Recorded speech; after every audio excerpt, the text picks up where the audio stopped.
Okay, so we've got this list you gave me about actors storming off set. Right. And, we've all heard the stories. Oh, yeah.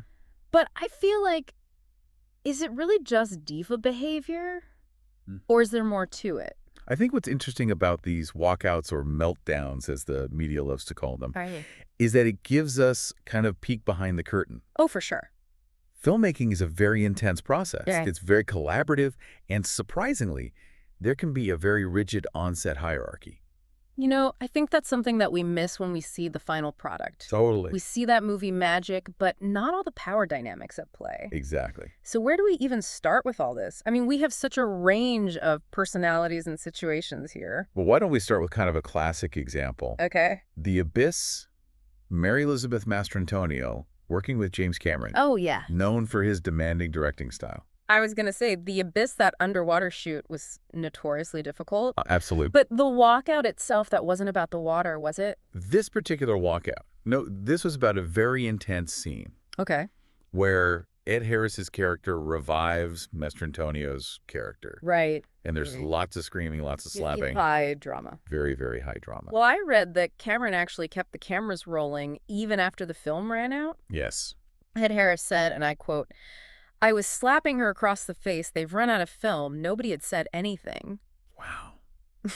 Can you imagine? It makes you wonder, was Cameron pushing boundaries for the sake of art? Right. Or was this a case of, an actor's concerns being ignored? And remember, this was the late 80s. Yes. A very different era Absolutely a different time. for on-set dynamics. Totally. But I think also, the underwater filming just adds another layer of difficulty. Absolutely. Actors are already vulnerable, Yeah. They're literally relying on the crew for their safety, so that trust is so essential. Yeah, it makes you wonder how often this kind of thing happened Right. without, making headlines. Without getting out. Exactly. So we've got a director really pushing for a certain vision, Yeah. but then you have an actor who wanted that same level of control, but from his co-stars. Okay. Patrick Stewart, season 1 of Star Trek. The Next Generation, Interesting. Captain Picard, stormed off set. It seems even the most composed individuals have their moments. That's true. He was known for being very serious about his craft. Right. And he felt like some of the cast weren't taking it seriously enough. Okay, and so he just called them out on it, or Actually called a meeting. a meeting? And when Denise Crosby, she was trying to lighten the mood, Yeah. she said they needed to, have fun. Okay. And Stewart said, quote, "We are not here, Denise, to have fun." Oh, wow. Talk about tension on the bridge. Yeah, but the irony is that he later admitted that everyone, including him now, Yeah. finds that incident hilarious. That's funny. Yeah, So Stewart was all about control, making sure everyone was on the same page. it seems so. But Diana Rigg, Ugh. she had a different approach. This wasn't a meltdown. This was like a power move on Game of Thrones, no less. Dame Diana Rigg. Yeah. She wasn't known for suffering fools. Her co-star, Jessica Henwick, tells this great story about how Rigg shows up ready to film, Okay. but the crew isn't prepared. Ah. And she insists on doing her lines anyway. Wow. Like even doing them twice. While they're setting up. Yeah, while they're still setting up. That takes some serious confidence. Right. Wow. And then they ask for a close-up, and Rigg declares, "I'm done," and, quote, storms off. Okay. But Henwick says that she couldn't walk very fast. Oh, So it was just this slow, dignified exit, I love that. right? Like she transcended the need for a dramatic outburst. Cool. It was just like her mere presence commanded respect. She knew her worth. Yeah. She knew her time was valuable, Exactly. and she wasn't going to be messed around. Okay, well, speaking of respect, or rather the lack of it, let's talk about Nicolas Cage on the set of The Old Way. This isn't really about artistic differences. This is about safety. Right. You're talking about the armorer Hannah Gutierrez Reed. Yes. The one who was involved in the Rest shooting. The very same. And there were already red flags on this film. Right. She allegedly fired a live round twice in 3 days without warning the cast and crew. It's a big problem. And Cage had enough. Yeah. He shouted, "Make an announcement, you just blew my feffing eardrums out," Wow. and walked off. Now think about it. In most industries, crew members would report unsafe practices immediately, Oh, absolutely. without hesitation. Yeah, But on a film set, the hierarchy can be very intimidating. especially for those in junior roles. Exactly. Yeah. So Cage walking off In this context, it wasn't about being difficult. Yeah. It was about drawing a line and saying, this is unacceptable. Right. And it really highlights, I think, a systemic issue that we have in Hollywood Yeah. about how do we ensure that everyone on set feels empowered to speak up about safety, Absolutely. regardless of their position. So important. Okay, well, from a very serious matter to something a little bit lighter, at least on the surface. Okay. James Karen Cookins and his walkout from the film Nailed. Ah, yes, the infamous cookie incident. Right. This one demonstrates how even a seemingly minor creative disagreement can escalate. Right. So the scene involves Kavarin's character choking on a cookie. Yes. And he had a very logical objection to how the director wanted him to play it. Right. The director, David O. Russell, wanted Cimmerian to cough and choke simultaneously. Okay. Which, as Corrigan pointed out, is physically impossible. Well, yeah, I mean, if you're coughing, you're getting air, which means you're not choking. Right. It's pretty straightforward. Pretty straightforward. But Russell insisted on multiple takes, and Carrion refused, and he eventually just walked. Wow. This incident, while amusing on the surface, it reveals the potential for ego and control issues on set. Yeah. Sometimes directors get fixated on a specific vision, Right. even if it defies logic Or the actor's expertise. or the actor's expertise. Which brings us to a case where the accounts differ. Sharon Stone and the film A Golden Boy. Oh, yes. This is where things get a little murky. It's a he said, she said situation. Exactly. So the director, Pipi Avati, claimed that Stone stormed off because there were too many onlookers. Right? But Stone's reps denied it completely. So what do we make of it?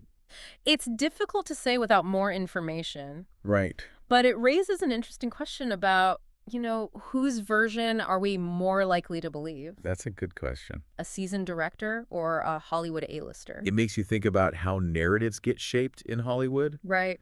Who has the power to control those narratives? Yeah. And whose voices often get silenced. Okay, well, speaking of clashing personalities and control issues, Yeah.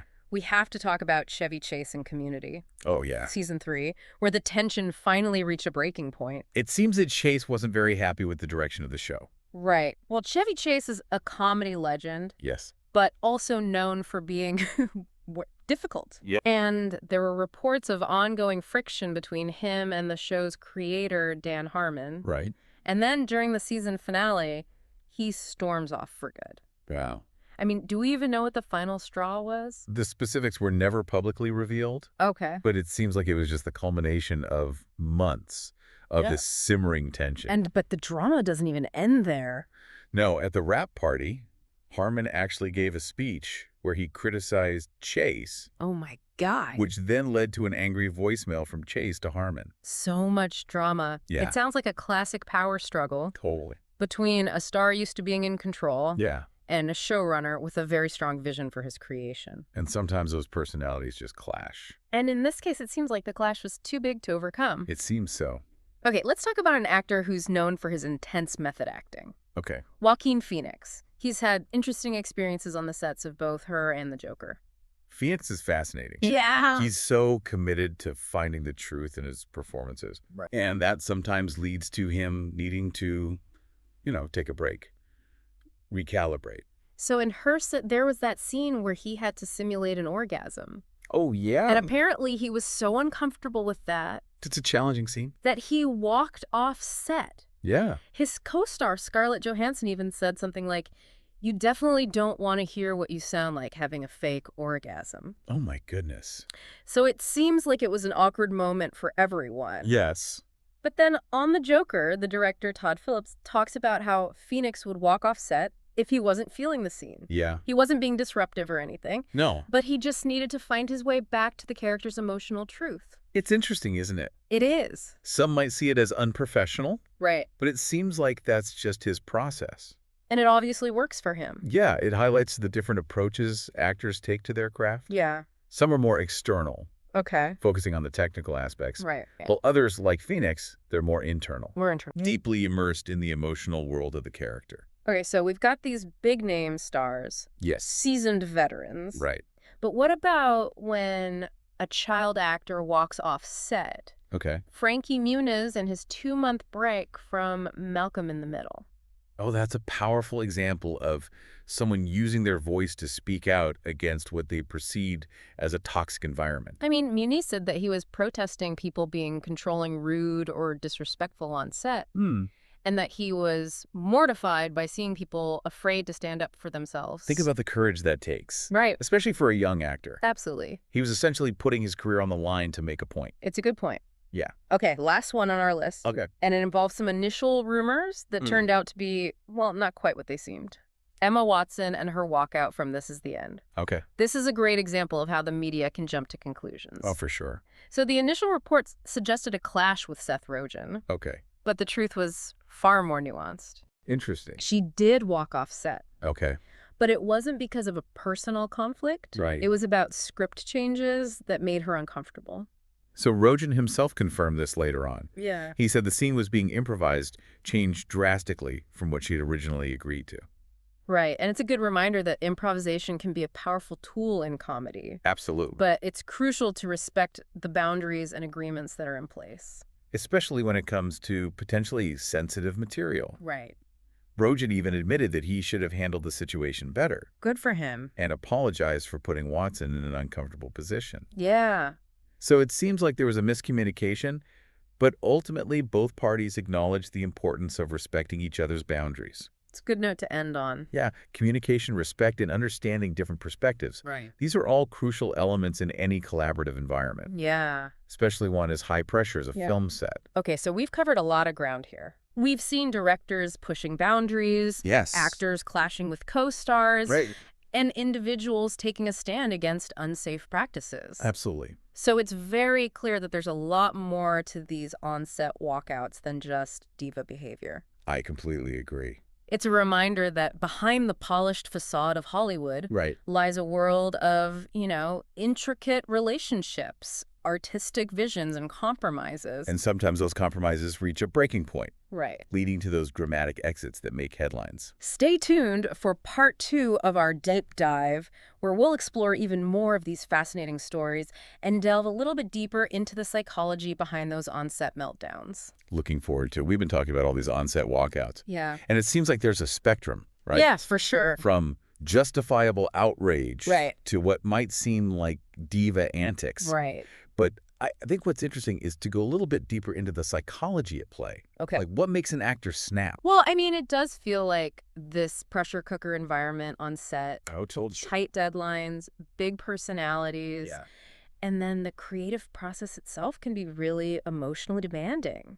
Absolutely. And actors are expected to be vulnerable on demand. Right. Like tap into grief, rage, joy, sometimes all in a single day's work. Oh, yeah. It's not your typical 9 to 5 in terms of emotional output. No, not at all. And then you factor in the lack of control they often have. Yeah. Like the script can change. Right. The director's vision might shift. Right. And suddenly their performance is being molded by these external forces. Right. And that must be incredibly frustrating. Oh, for sure. Especially for actors who are really invested in their craft, Absolutely. who have a strong sense of how the characters should be portrayed. Like Patrick Stewart. Right, exactly. Wanting that precision from everyone on set. But think about Mary Elizabeth Mastrantonio. I mean, Mhm. she was put in this incredibly physically and emotionally demanding situation. Right. Performing this intense scene over and over. Right. And then to find out that the camera wasn't even rolling. Oh, yeah. I mean, That's rough. that's a violation of trust. Right. It Yeah. feels like exploitation almost. Totally. It's about setting boundaries. Right. It's about reclaiming some control in an environment where they often have very little. So it's not about ego. No. It's about protecting yourself. Yes. Your emotional well-being. Absolutely. And then you consider Nicolas Cage's response to the unsafe gun handling. Right. In most workplaces, you would report that immediately. Oh, absolutely. No question. Yeah. But Hollywood has this really unique power structure. Right, with these legendary directors and these powerful producers. Yes. And then you have all the crew members, Yes. many of whom are freelancers, Absolutely. making a living. And speaking up can mean jeopardizing future jobs, Right, even if it's a matter of safety. right. And so Cage walking off, Yeah. I mean, that was a powerful statement. It said, I'm not putting up with this and neither should anyone else. Absolutely. And it highlights the fact that these walkouts, even the ones that seem dramatic, Right. can shed light on these industry-wide problems. Like the cookie incident with James Cameron. Yeah. I mean, On the surface, it seems so trivial, Right. but it gets at the heart of this issue of artistic control. Absolutely. Here's this veteran actor, someone with decades of experience, Yes. being told how to physically portray something that's just not realistic. It does touch on the director's ego, perhaps. Right. But also this assumption that the actor is just a puppet there to execute the director's vision without question. And Cameron was basically saying, no, Right. I'm a collaborator. It's I bring really- my own knowledge and experience to this role. Which is why his walkout, while seemingly about a cookie, actually speaks to this larger issue Yeah. of respect and collaboration on set. But what about those instances where we have these conflicting accounts? Like Sharon Stone and her Golden Boy. Right. Who do we believe? Well, this is where it gets tricky. Right. It becomes a question of who has the power to shape the narrative. And the media loves to sensationalize these stories, Oh, yeah. focusing on the diva angle. Absolutely. And those narratives can have real consequences Oh, for sure. for an actor's career. So it's crucial to examine these incidents with a critical eye, Yeah, to consider the power dynamics at play, absolutely. and not jump to conclusions. Right. It's a reminder that there are always multiple perspectives, Yeah. multiple sides to every story. Okay, well, let's talk about Chevy Chase and Community, Okay. because that wasn't just a single incident. Right. It was this pattern of behavior. It felt like this clash of egos, Yeah. but also creative differences. Right. It seemed like Chase wasn't happy with the direction the show was taking. And Harmon, as the showrunner, had a very specific vision for Community. Right. And it seems like he wasn't going to compromise that even for a star like Chase. And it's interesting because you often hear about actors having creative differences with directors, Right. but with television, it's really the showrunner who holds a lot of the power. Absolutely. Yeah. They're essentially the captain of the ship, Yeah. responsible for guiding that overall narrative arc. So it wasn't just about Chase being difficult. Right. It was this fundamental disagreement about the show's direction. Exactly. And sometimes those disagreements are just irreconcilable. Which brings us to Joaquin Phoenix, Kinda. who's an interesting case because his walkouts aren't really about control or ego. Right. It's more about finding the emotional truth of the character. He is a method actor, Right. known for really immersing himself in his roles. Yeah. And that level of immersion can be really draining. Yeah. And even overwhelming at times. I can imagine. It's like he needs to step away, detach from the character Right. in order to find his way back in. And it's a different approach, Yeah. but one that clearly works for him. It speaks to the individuality of the creative process. Absolutely. There's no one-size-fits-all approach to acting or to dealing with the pressures of a film set. Okay, but what about Frankie Muniz? I mean, he wasn't a seasoned veteran like Phoenix or Chase. No. He was a kid. He was, and yet he showed incredible courage by walking off the set of Malcolm in the Middle. Right. He was speaking out against what he felt was a toxic environment, Yeah. even though he was young and relatively powerless in that situation. He said he was mortified by seeing people afraid to stand up for themselves. Wow. It's almost like he felt this responsibility to set an example, Right. which brings us to this really crucial point. Yeah. The power of speaking up. Right. It's not always easy. Especially in a hierarchical industry like Hollywood. Absolutely. Yeah. You've got these established stars. Yeah. You've got these powerful directors. Right. And then the crew members Yeah. who were often working on these short-term contracts. So there's a real fear of retribution, of being blacklisted if you speak out against bad behavior or unsafe practices. So these walkouts, Yeah. even the ones that might seem like overreactions, Right. can be these catalysts for positive change. Right. Because they force us to confront these uncomfortable truths about the industry. They shine a light on these issues that might otherwise remain hidden. And they empower others to speak up, Yes. to demand better treatment, Absolutely. to create a safer and more equitable working environment. It's about changing the culture, Yeah. shifting the power dynamics, Yeah. creating a space where everyone feels valued and respected. And sometimes that change starts with a single act of defiance. Right. Even one as seemingly dramatic as walking off set. We've been talking about these on-set meltdowns, We have. and it seems like there's a whole spectrum of motivations, you know? Yeah. Sometimes safety, sometimes creative clashes. Right. Sometimes just personality conflicts that boil over. Exactly. And the media always wants to jump to the diva behavior. Oh, for sure. But it seems like there are often these deeper issues, Absolutely. these systemic problems within the industry itself. Right. So let's shift gears a little bit Okay. and talk about what happens after these walkouts. The aftermath. Yeah, what are the consequences? That's Do it. they damage an actor's reputation? Do they lead to positive change? Well, it's hard to generalize because Yeah. each situation is so unique. Right. And the fallout really depends on a lot of factors. Like what? Well, the personalities involved, Okay. the specific circumstances, Right. how the media handles it. It seems like with someone like Chevy Chase and his multiple walkouts from Community, Right. he ended up leaving the show. He did. That tension with Dan Harmon just became too much. It seems like in that case, the relationship was just beyond repair. Yeah. And sometimes walking away is the best solution, Right. even if it's messy. But think about Nicolas Cage and Yeah. his response to the unsafe gun handling on The Old Way. Right. I mean, it was disruptive, but it did spark a conversation about safety. It did. And that conversation became even more urgent after the tragic Russ shooting. Right. So Cage might have faced some initial backlash, Yeah, probably. but his actions really forced people to confront this dangerous situation Yeah. that might have otherwise been ignored. So taking a stand, Yeah. even if it means walking away from a project, It can be the most responsible choice. it can be, and it can also lead to real change. Absolutely. Like Frankie Muniz, a young actor on a hit show, Right. calling out a toxic work environment. He put his career on the line He did. to shed light on something that many people would have just tolerated. And in doing so, he empowered others to speak up, Totally. to demand better treatment, Yes. to recognize that you don't have to just accept abuse or disrespect. Right. Just because it's part of the industry. Exactly. It's not right. So these walkouts, even the ones that might seem dramatic or controversial, Yeah. they can have a ripple effect, They- bringing attention to issues that need to be addressed. Absolutely. And they force us to look at the power structures in Hollywood. The hierarchies that often silence those in less powerful positions. Yeah. And they remind us that these actors, these larger-than-life figures, Right. they're real people They are. with their own values, their own boundaries, their own limits. So they're saying, this is where I draw the line. Exactly. This is what I'm willing to tolerate.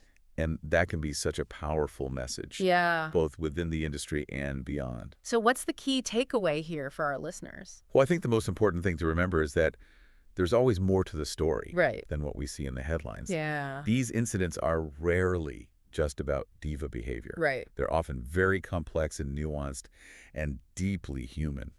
And they offer us a glimpse into the inner workings of Hollywood. Yeah, all the creative clashes, The power struggles. the compromises, the pressures. And it's about remembering that everyone deserves to be treated with respect, regardless of their position or status. Well, 100%. And sometimes walking away Yeah, is the bravest, most ethical choice. sometimes it is. This has been a fascinating deep dive It have. into the world of on-set meltdowns. Thanks for exploring these stories with me. Of course. And remember, there's always more to discover, more to learn. More to unpack. So keep asking questions. Yeah. Keep digging deeper. And keep challenging those narratives. Absolutely.